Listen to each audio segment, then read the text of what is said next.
Alright, at this point it makes no sense that Torbin drank the poison. So, as I'm sure you can all predict from the title, this is Acolyte Episode 7, and I am going to be spoiling the crap out of it. So, if you're not happy about that, please leave. So, in the far, far distant past of Episode 2, Torbin drank some poison that May gave him in what is clearly an act of contrition. He's paying with his life for a mistake he made in the past. Well, we get to see the mistake he makes. And I don't get why he drank the poison. So this episode takes forever to tell you all this information, but basically, Torbin wants to go home to Coruscant. He's not happy doing research on some forest planet in the middle of nowhere. And in all of this research, they find a Night Sister coven of all things, which is obviously all the women raising May and Osha. And none of this is actually interesting to the Jedi. They're there because this planet's supposed to be dead, and there's a bunch of life on it. So they're now looking for something called a Virgins in the Force. I'll get into that later. But they haven't found one yet. They're not even sure it exists. There's a bunch of life here. They think there might be a Virgins, and there happens to be some Night Sisters. So what does interest them, and specifically Sol, is the girls. Like, there's 50-something women, 2 little girls. How did the girls happen? Again, you're looking for something that can create life. 50 women, 2 girls. Some math ain't adding up here. Maybe it's the Virgins. So the Jedi go to the Coven to basically just kind of figure out what's up with the girls. And while they have to hack their way in, it's clear they're expected because they walk into a straight-up firing line of archers. And at this point, Indara, who's the Jedi Master in charge, says hello to the Den Mother. And when the Den Mother says hello back, she immediately attacks Torbin. Not in a physical way.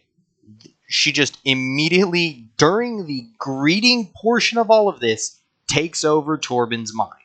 So, full stop here.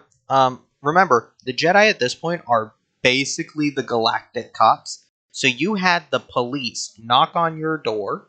You didn't answer. They kicked their way in. And then you started the whole thing after that by putting a gun to one of their heads and telling the rest of them, if you don't want me to kill this guy, get out of here. Which the Jedi do. Like, they don't even fight back. They're like, all right, cool. Give us our dude back. We're going to leave. We are invoking our right to test the girls, and then we're going to skedaddle.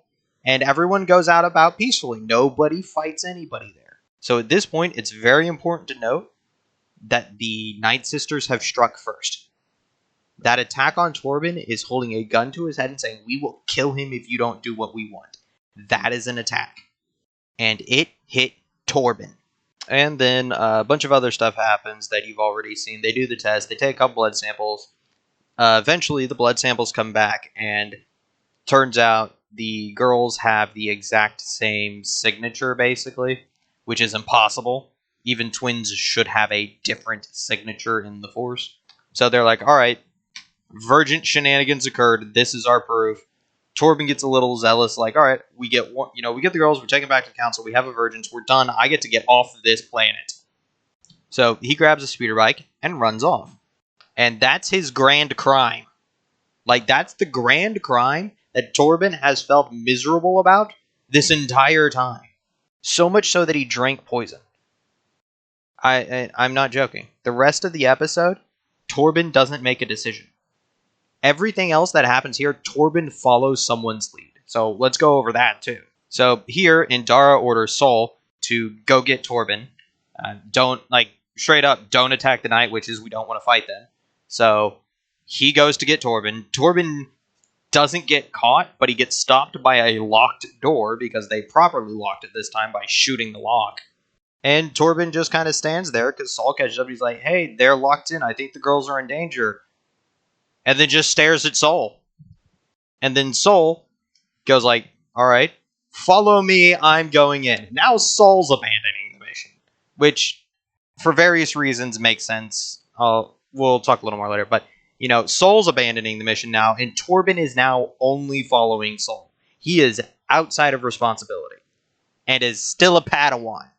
So, Torbin and Sol re-infiltrate the Coven. So they walk up, the Den Mother's waiting for them. Again, and says, "You want to know if we'll let you take our kids so they can be raised by an institution and not a family?" And then Soul's response is like, "Hey, we want to know how they were made." And oh boy, half of the Night Sisters hate that. That's been a whole subplot. Get back to that.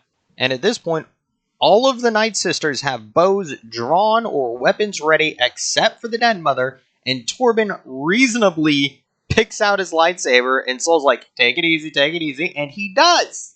And then May runs out, because she's burning the place down, get back to that, yells for help, and the Den Mother does some spooky stuff that isn't explained what it is, and Soul reasonably stabs her. At which point, the Den Mother says what she should have said at the beginning of this, which was, "I'd have let you take Osha, she wanted to go with you." Like, that phrasing alone would have solved all of this. So, the Den Mother died because she's stupid, but at least this time it's, she died for her own stupidity and not somebody else dying because Soul was being stupid. Cured. And at this point, all hell breaks loose and the Night Sisters attack the Jedi. And Saul basically doesn't fight back. Like, he just takes the hits, doesn't do anything. Torbin doesn't go on the attack. He is cutting down arrows. They are actual arrows. They're not the arrow blaster bolts that you normally see from Night Sisters. Just normal arrows. He's cutting them in half, and that's it. They are doing zero aggression. And then the Night Sisters pull out some more spooky shit. And they possess Kelnaka, the Wookiee Jedi. And from here, it devolves into a full-out battle. The Night Sisters all end up getting killed because of various reasons. Osha goes with the Jedi. May's, status quo occurs, basically. So what does all this mean to Torbin, who is a Padawan at this point? The dude, the only thing he's done wrong here was he didn't listen to his master when he got on the speeder bike and went to the Covenant. That's it. Everything other than that, he's only doing as he's told. And this has supposedly been tormenting him for 16 years, to the point that when May offers him a poison, he drinks it without complaint. Torbin has done nothing. He got attacked upon walking into a Covenant Night Sisters, and then when he goes to save a girl, which he admittedly does for selfish reasons, but is still trying to save a girl, he gets attacked again? Why does he feel guilty about any of this? I get if there's a little bit of guilt initially for the first, maybe year or two where he's like, all right, I could have handled that better. But 16 years later, he hasn't processed this and is willing to drink poison about it? No, that's ridiculous. And then, let's not all forget Kelnaka, who goes into exile, supposedly over this situation, who has done a grand total of everything he's supposed to do and got possessed for it. Why is Kelnaka in exile again? Like, he's done nothing wrong. He's done actively nothing wrong. Torbin's made a minor mistake, didn't even cause any damage from it. The only real problems is Master Indara being an absolute prick, and Saul stabbing someone that he reasonably thought was about to attack him, because, the rest of the Coven did. Oh, and also, a Coven that had attacked him previously! Literally, the only person here who should feel guilty about anything on Team Jedi is Master Indara for being a prick. So let's rewind a minute to give you the full proper context of the rest of the episode. So the rest of the episode is from the Night Sisters' perspective, which turns out to be Zabrak Den Mother telling May to go stop Osha from leaving the Coven, which results in May burning the Coven down. I'm not even joking. 50% of this Coven is actively on board with attacking the Jedi if either of the girls is willing to leave. And yes, you heard that right. It's not if the Jedi come take them, it's if under any condition either of those girls leaves, including willingly, half of the Coven is willing to throw down with the Jedi. And then promptly do.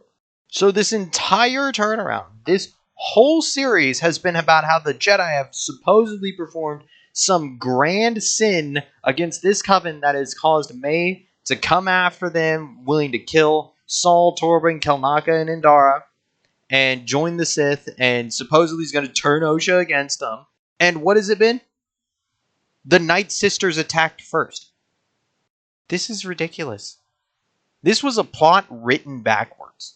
So the only way I can see this happening is someone has on their storyboard, the Jedi are guilty, and then forgot how to make that happen. So they wrote an entire plot line where the Jedi were guilty, they committed a sin, but when they got to the actual sin, they forgot that it had to be the Jedi who committed it. Because right here in episode 7, the Jedi are not the aggressors. They did not strike first.